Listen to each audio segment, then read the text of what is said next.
to the first ever episode of Tassie Trout Chat.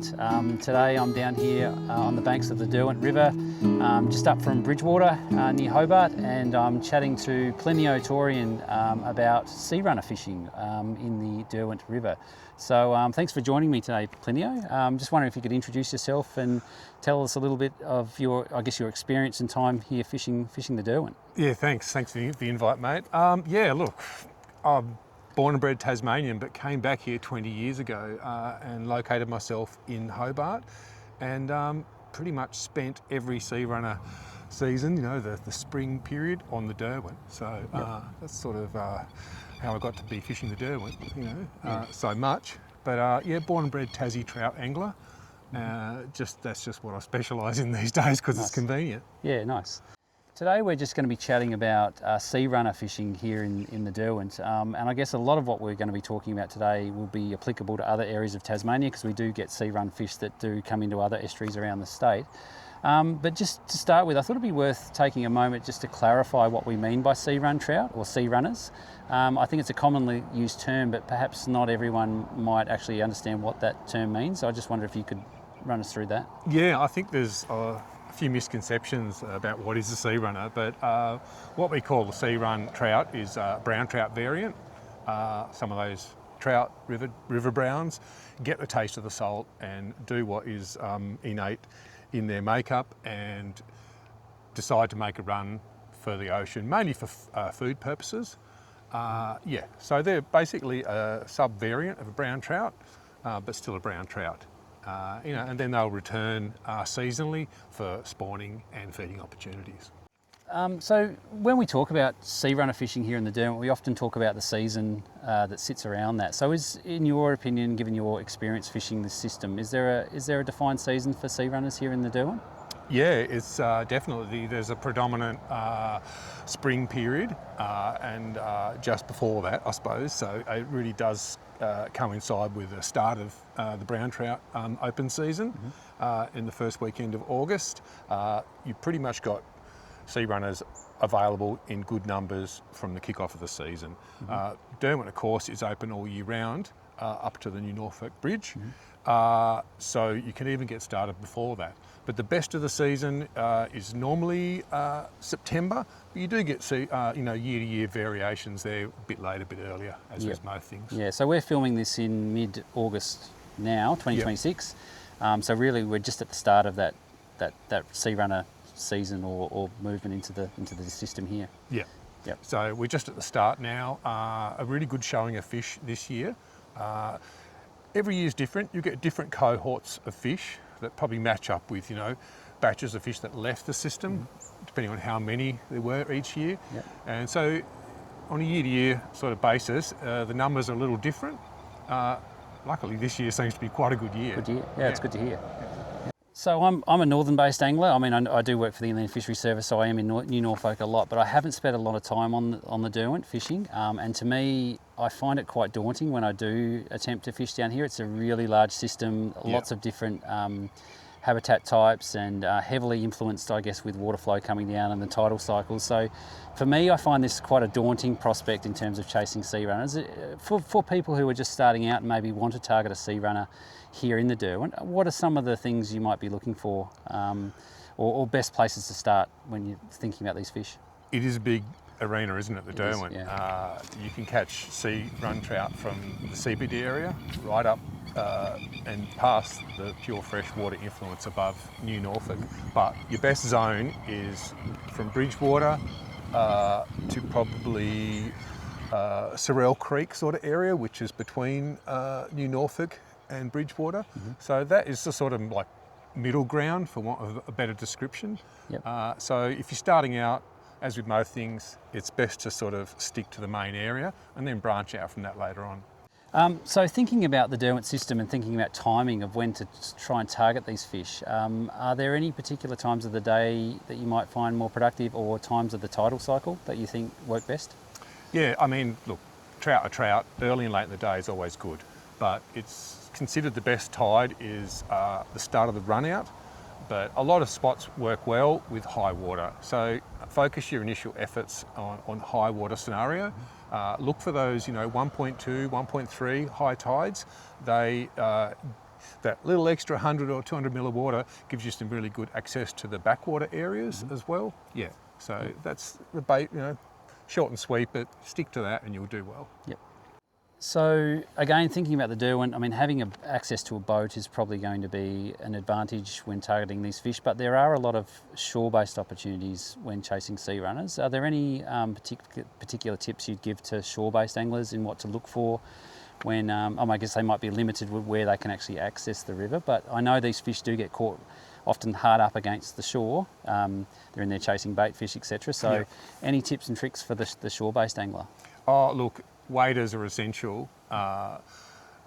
Comfort and accessibility. You can just access a little bit more of the shores when you can get in the water.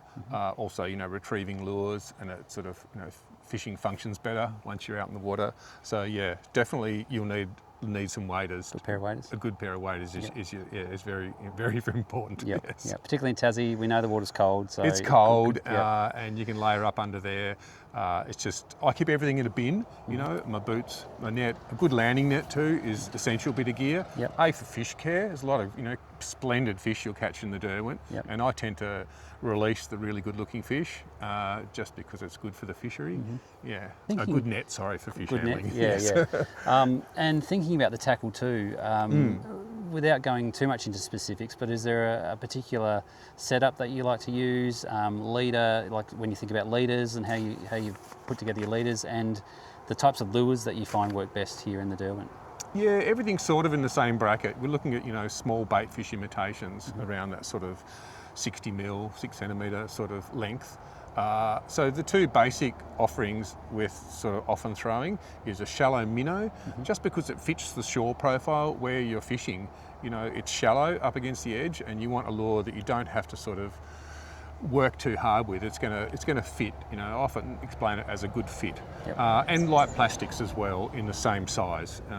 Straight tail or paddle tail plastics in 2.5 to 3 inch. Another great imitation. Yeah, and I guess those plastics, and you interchange with the jig head sizes, you've got a bit of flexibility in terms of targeting different depths. And stay light while you can. Unless you're fishing a drop off.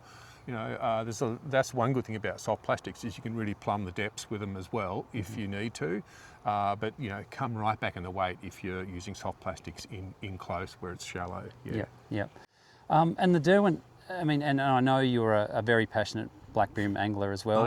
And the Derwent here is a well-renowned water in terms of the numbers and also the quality of brim. Do you find when you're chasing the sea runners that you pick up the brim at the same time, or are they sort of occupying different areas, or? You sort of have to fish a slightly different way, but you do catch them. Right now is one of the toughest times of year because you've got a cold water scenario, so the brim are really slow, a lot of hanging out really deep, but they'll still come in the afternoons, you'll still pick up the odd one. But as we progress into spring and the spawn finishes for the brim, the first brim that finish the spawn will be very hungry and will move on to the flats. Right in the good sea trout areas. Around the lime kilns area can be very good. Nice. So we've covered a fair bit of ground in terms of, we've done it quickly, but we've covered a fair bit of ground in terms of chasing sea runners. If you had to distill that down into your 3 top tips for someone starting out, I know I've heard it explained, it's sort of almost the land of 1,000 casts. You've got to put the time in. They're not always easy, but if you could distill it down to 3 top tips for chasing sea run fish here in the Derwent, what do you think they might be? Don't invest too much time in bad conditions and bad tides. Get a calendar out, mark your few good tides for the month, and find a way to get out there and fish. Fishing at the right time, your productivity is much higher. So that's a big one. Fish with the right gear. A nice light spin setup, good quality lines and leaders for when you do connect. And fish in the right areas, focus on points, focus on backwaters. Don't, say a river, bulges out into bays, that gives you a point, couple of points, work the points when there's water moving on them. When the water's high, work the very backs of the bays, right up against the grass edge. Spend a lot of time on the grass edge in the Derwent and that 5 metres outside it. If you focus on that predominantly at the start, when you're looking to catch one, you're going to find fish. And just to finish off this episode, I thought it'd be worth just reflecting on the trout season as a whole as well.